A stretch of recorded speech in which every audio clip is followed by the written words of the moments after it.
പാക് വെടിനിർത്തൽ പ്രഖ്യാപനത്തിന് പിന്നാലെ ഇപ്പോൾ ജമ്മു കശ്മീരിൽ നിന്നും പഞ്ചാബിൽ നിന്നും വരുന്ന പുതിയ വിവരങ്ങളിലേക്കാണ് നമ്മൾ പോകുന്നത്. വിനീത വി ജി ഇപ്പോൾ അമൃത്സറിൽ നിന്നും ഏറ്റവും പുതിയ വിവരങ്ങളുമായി ചേരുന്നുണ്ട്. വിനീത, ഈ പഞ്ചാബിലെ സ്ഥിതിഗതികൾ എന്താണ്? ജമ്മു കശ്മീരിൽ നിന്ന് ഈ ഡ്രോൺ കണ്ടു എന്നുള്ള തരത്തിലുള്ള റിപ്പോർട്ടുകൾ, സ്ഫോടന ശബ്ദം കേട്ടു എന്ന തരത്തിലുള്ള റിപ്പോർട്ടുകളൊക്കെ വരുന്നുണ്ട്.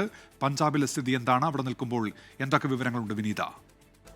ഉമേഷ്, അമൃത്സറിൽ ഇപ്പോൾ സൈറൻ മുഴങ്ങിയിരിക്കുകയാണ്. തുടർന്ന് പൂർണ്ണമായിട്ടും വൈദ്യുതി വിച്ഛേദിച്ചിട്ടുണ്ട്. പഞ്ചാബിലെ മോഘയിലും വൈദ്യുതി വിച്ഛേദിച്ചിരിക്കുകയാണ്. ഇതുകൂടാതെ തന്നെ അമൃത്സറിൽ പൂർണ്ണമായും വൈദ്യുതി വിച്ഛേദിക്കുകയും ഒപ്പം തന്നെ ആളുകൾ വീടുകളിൽ കഴിയണമെന്നൊരു നിർദ്ദേശം കൂടി നൽകുകയും ചെയ്തിട്ടുണ്ട്.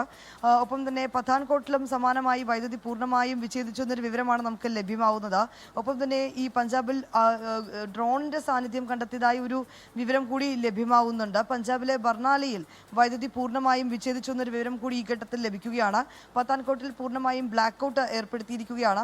ഒപ്പം തന്നെ നേരത്തെ സൂചിപ്പിച്ചതുപോലെ പഞ്ചാബിലും ഒരു ഡ്രോൺ കണ്ടെത്തിയതായ ഒരു വിവരമുണ്ട്. അത് ഗുരുദാസ്പൂരിൽ നിന്നാണ് മനസ്സിലാക്കാൻ കഴിയുന്നത്. ആളുകൾ വീടുകളിൽ സുരക്ഷിതമായി കഴിയണമെന്നൊരു നിർദ്ദേശമാണ് അമൃത്സറിൽ നൽകിയിരിക്കുന്നത്.